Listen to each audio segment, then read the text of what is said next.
C'est quoi les pires Pokémon de la première génération? À l'époque, dans Pokémon rouge, bleu, vert et jaune, le jeu n'avait rien à voir avec le jeu qu'il est aujourd'hui. Déjà, la statistique de spécial était ajoutée, donc si un Pokémon avait beaucoup de spécial, il tapait à la fois fort, mais il était également résistant au spécial. On avait des Pokémon comme par exemple Léviator, qui se retrouvait à pouvoir taper fort sur le physique, sur le spécial, et qui était également très tanky. Qui étaient donc les 6 pires Pokémon de la première génération? Autrement dit, comment peut-on faire la pire équipe sur Pokémon rouge et bleu? Le premier, c'est Tignon. C'est un Pokémon objectivement nul. Il est type combat pur, donc faible au meilleur type du jeu, à savoir Psy, et en fait, il apprend pas d'attaque combat. La seule attaque combat qu'il apprend, c'est Riposte, qui est une fausse attaque, puisqu'elle se contente de renvoyer les dégâts physiques de la part d'un ennemi. Sinon, ses autres attaques, ça va être point de feu, point glace et point éclair. Alors on peut penser que c'est plutôt pas mal, avoir une bonne couverture de type, mais en fait pas du tout. À l'époque, c'était le type d'une attaque qui décidait si l'attaque était physique ou spéciale. Ça veut dire que Tignon et ses 35 d'attaque spéciale ne faisaient aucun dégât s'il utilisait une attaque de type eau, électricité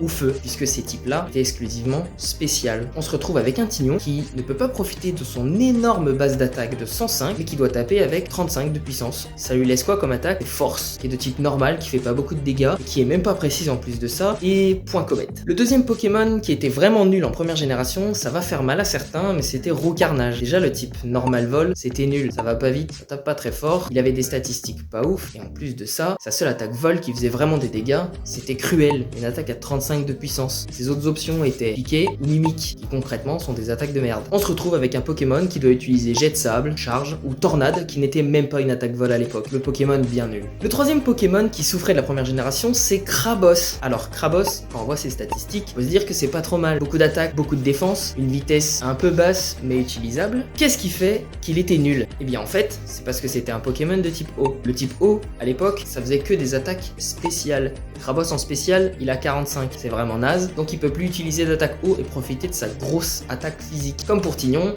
il est bloqué sur des attaques de type normal, au résultat, on a un Pokémon très nul. Et si on veut un Pokémon eau plus fort et qui va plus vite, il y en a plein.